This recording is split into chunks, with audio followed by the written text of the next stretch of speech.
I'm Jen Trepic of Salad with a Side of Fries podcast, here for the Flavors of New York documentary. We're here with Carissa Reininger. Carissa, thank you for having us. Thanks for having me. It's so fun. Absolutely. So you are the founder, creator of Silver Lining. Tell us first the mission behind Silver Lining. Yeah, so I started Silver Lining 18 years ago, which is crazy when I think about that, but our mission is to change the economy one small business at a time.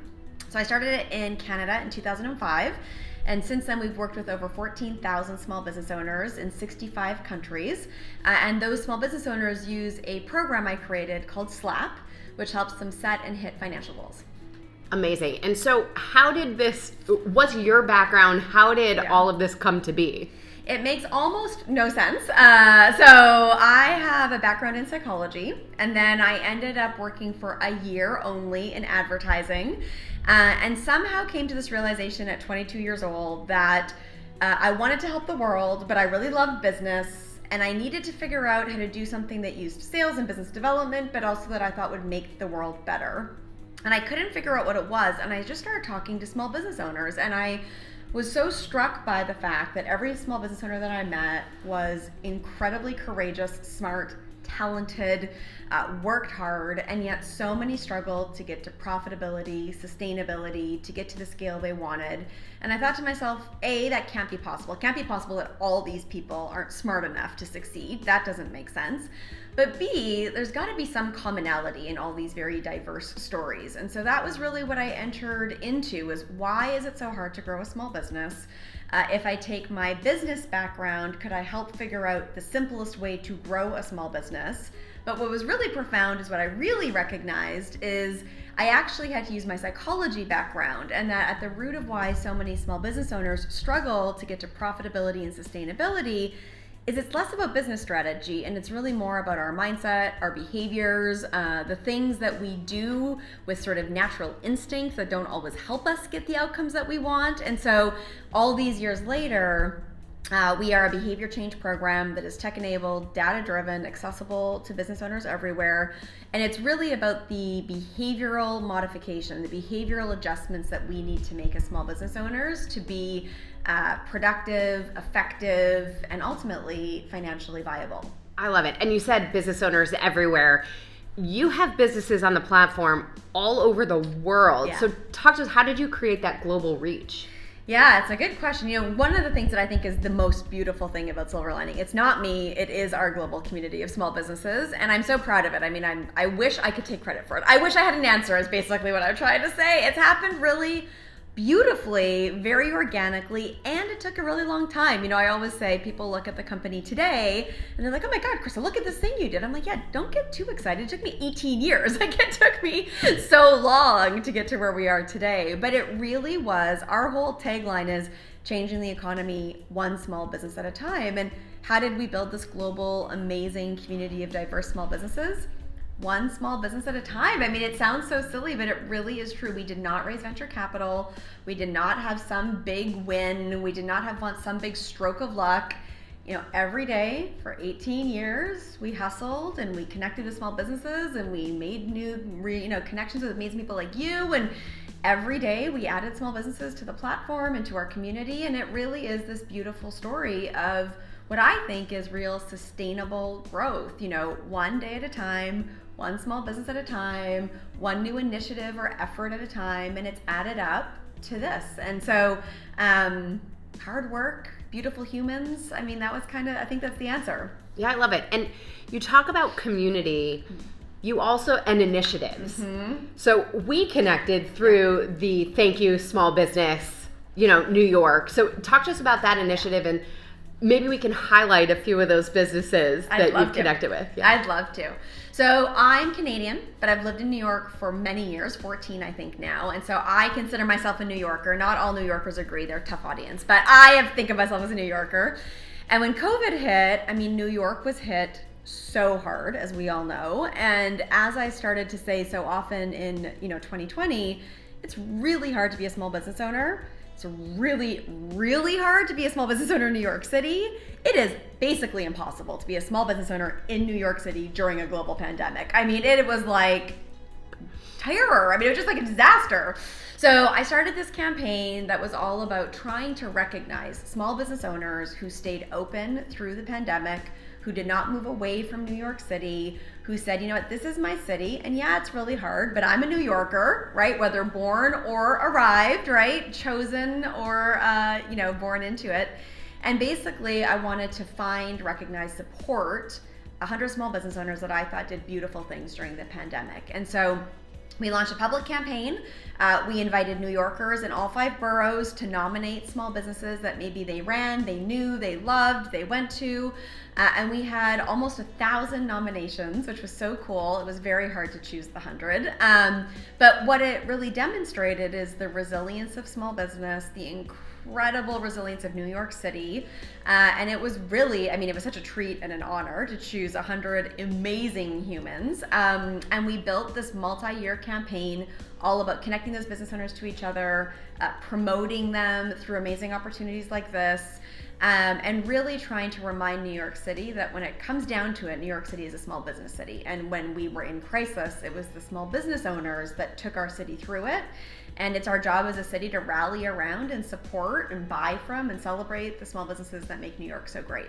So with this Thank You Small Business New York 100 businesses, what are a couple stories to highlight from that group? So there's a couple that I want to feature. One is this conversation. This literal moment that we're in right now.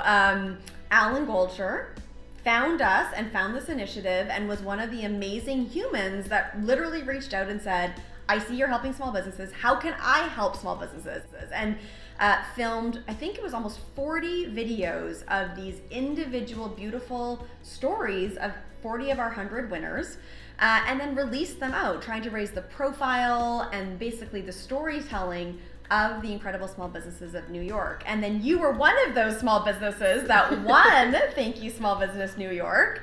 And then you met Alan through that. He filmed you. He saw how fabulous you were. That's resulted in you guys doing more work together. And so I think that this moment, literally sitting here, is exactly what's so special about the Silver Lining community and about something like Thank You Small Business New York, where people take initiative, they say they want to do something amazing, other amazing people find it, they jump on board, then they find each other, and all of a sudden the whole philosophy, which is that we are really better together than apart, comes to life, as is proven in this very exact moment that we're in together right now. It's an incredibly powerful collaboration and community. And so with that, and with Flavors of New York and all these people coming together, we've created videos to highlight and create the exposure for a lot of these, not just the 100, but other small businesses in New York as well. So Alan and I, amongst others, have created these free videos for a lot of the Thank You Small Business 100. What are some of the other videos where people have said to you, this has been so amazing for my exposure and brand building? I'm going to say one thing and then I'm going to answer that question. And the thing I'll say is, so many small business owners who use Slap around the world are always trying to figure out, how do I get my story out? Or what does it mean to even create video content? And it is so intimidating for so many average, normal people, including myself. I never create video content of myself. So I just think it's really powerful and such a big gift to have someone like Alan and you literally go around the city at your own expense to capture the stories of these incredible small businesses. It really is a beautiful thing. And so I just want to say thank you for that, actually, because I think it's a big deal. Well, thank you. And some great examples of that are, there's the wonderful small business owner in Harlem named Bijay, who started a restaurant called Sion Cafe. She's an Ethiopian Jewish woman. And so she has brought together Ethiopian and Jewish culture through food and entertainment in this really historic, beautiful space in Harlem. Someone like her who works so hard, who's got such a beautiful mission, and most of the world don't know about her, right? We're out there celebrating all these tech entrepreneurs when someone like Bijay is, I think, changing the world and doing such gorgeous work. So that's an example of a video you guys created, elevating the story of someone so wonderful, so deserving of exposure. And I just think if we can keep getting these stories of these incredible small business owners into the world, into the mainstream, we'll be reminded as a society, like, what really matters, right? What does it mean to build a business that contributes as opposed to just takes? What does it mean to build communities that are vibrant and not just full of banks and pharmacies, right? Like, we've got to be focused on what it means to build a good economy and a good community. Small businesses are the answer to that, but it's critical that we tell their stories, and that's why I think these videos are really so important, but also just so beautiful. So the other one that I just want to shout out is Tamara Horton. Sometimes when we think of small business, we think that they're all restaurants and retail, but small businesses are the fabric of all of our society. So Tamara runs Studio Samuel, a nonprofit organization that works with and accelerates and advances women all throughout Africa. And she is so dedicated to her work. She does beautiful, wonderful work supporting women everywhere. And again, her story may not be told as often, but has been through these videos, which I just think is so great. Another one, Lacey Chisholm, Fit for Dance in Brooklyn. She's incredible. In fact, I just have been working with her to help her expand her business, which I'm so proud of her for.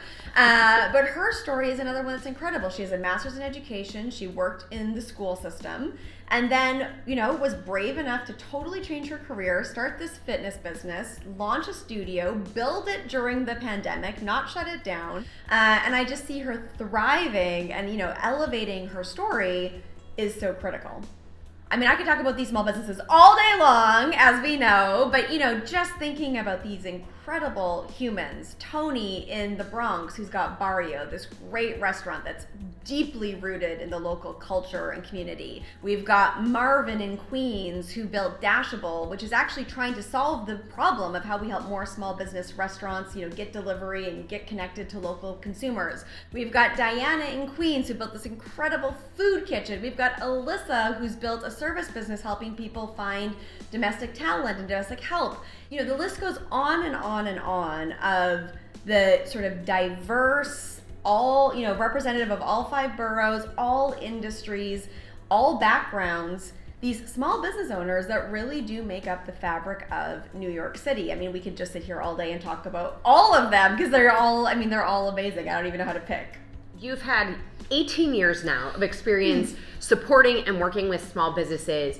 In the last, couple years since the pandemic, we've created hundreds or thousands of these free videos. From your perspective, what's the value in that content for small business owners?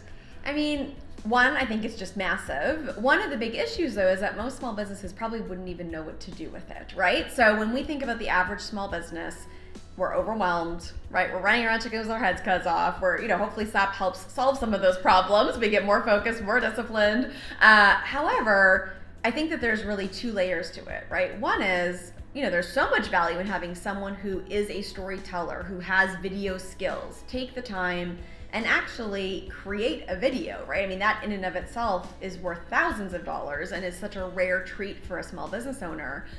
But then I think the question becomes, what do you do with it, right? So how does a small business owner take this amazing asset that you guys have been so generous to create and leverage it? So yes, you could share it on social media in the full form, but if a small business owner could be really savvy about splicing it, using it in different social media channels, thinking about how to take the content and maybe run some digital ads with it, share it with their community so they can help, spread their story more and have their customers build a deeper personal connection with them. I think there's inherent value in the asset, but then there's so much secondary value and ongoing value in getting really savvy around taking that asset and using it in multiple ways over a long period of time to really share the story and engage customers, current and potential customers. So, I'd love to hear your own experience around that, how that's been helpful for you.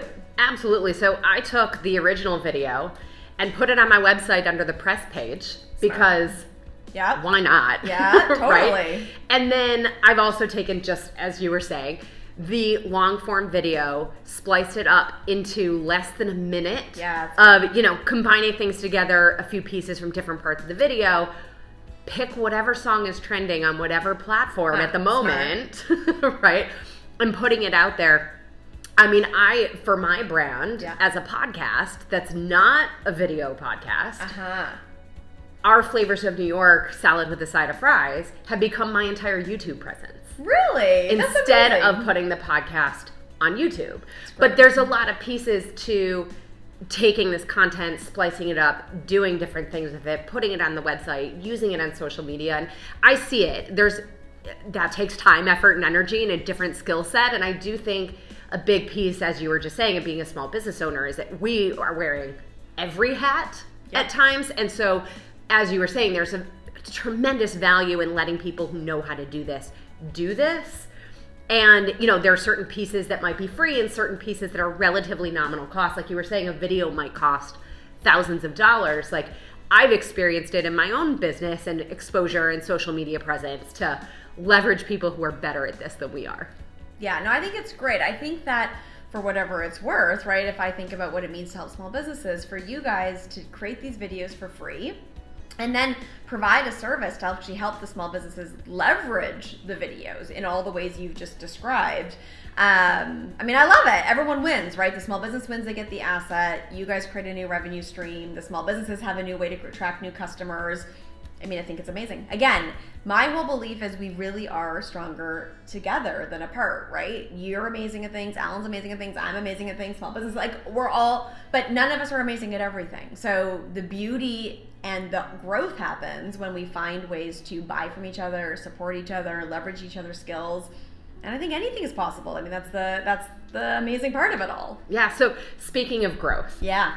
Flavors of New York has made it to 5 states so far. We're certainly on the up and up and expanding. And I think a big piece of that is strategic partnerships. And one of the things that I've seen in my experience with Silver Lining and Slap is that you are a master of strategic partnerships. So pick your brain a little bit. What do those strategic partnerships, or what might those strategic partnerships look like for the expansion of Flavors of New York? Yeah. Or Flavors of your city? Yeah, Flavors of fill in the blank, globally everywhere. So I, just going back a bit, I didn't raise venture capital, but even though we are a tech company and we have grown into this, place that we are. And so I had to get really creative because I needed money. And so I got good at really trying to understand, how do you build mutually beneficial partnerships with corporations who want to reach small businesses? And I realized that the primary thing I had to convince them of, which I believe to my core, so it was honest, is that marketing and selling is really not the best way to talk to a small business, right? None of us want to be marketed to. None of us want to be sold to. We need to be helped, right? Small business owners just need some help. And so, I'll use an example. Spotify advertising became the partner on Thank You Small Business New York. And credit to their team. They really understood that, right? They realized that they could spend all this money running ads or, doing marketing. But if instead they just helped us help all of the small businesses, that would be better for them, for us. So it was cheaper for Spotify to basically help us help small businesses in New York. They built better exposure, I think, way better brand loyalty. Every small business that was one of the Thank You Small Business winners got a $250 ad credit to try running ads on Spotify. So now Spotify got 100 new customers and also spokespeople, right? And so all of a sudden, again, if we think about it not as sponsorship, but really as true partnership, how do we, as media companies, small businesses, big companies, right? Regardless of our resources and our size, how do we all come together and share what we have to offer? That is how I think we build fabulous partnerships. And so if I could imagine, right, what this looks like, imagine a world where, you guys are filming videos of small businesses, not just in multiple states, but multiple countries. The small businesses get that beautiful free asset. If they want to leverage it to find new customers, they pay you guys to use your skill set to splice it and think about social content and all the ways that they could use it to leverage it. Media companies come on board because everyone needs content, right? And they start distributing these content pieces and telling the stories of amazing small businesses around the world. That starts to create public sentiment that we need to buy from small businesses. We need to choose community over convenience. We need to put in the effort and maybe the extra 4% to buy from a local business instead of shopping on Amazon. Now we've got movement in the economy. And then you've got big companies that come in and say, you know what, instead of buying a local ad or running this campaign over here, let me help invest in making this happen and build the brand loyalty and the collaboration with all these small businesses and have my logo, associated with something so beautiful. That is how we build partnerships, I think. That's how we all come together. We bring what we each have to offer, and together what we each offer becomes something so much bigger than any of us could do alone. Carissa, thank you for not just the New York, thank you Small Business 100, selection, but for spending your time with us and supporting everything we're doing with Flavors of New York. Thank you for having me, and thank you guys for what you're doing. It's really beautiful and it's really important. Well, thank you. For Flavors of New York, the documentary, I'm Jen Trepic of Salad with a Side of Fries podcast. Bye for now.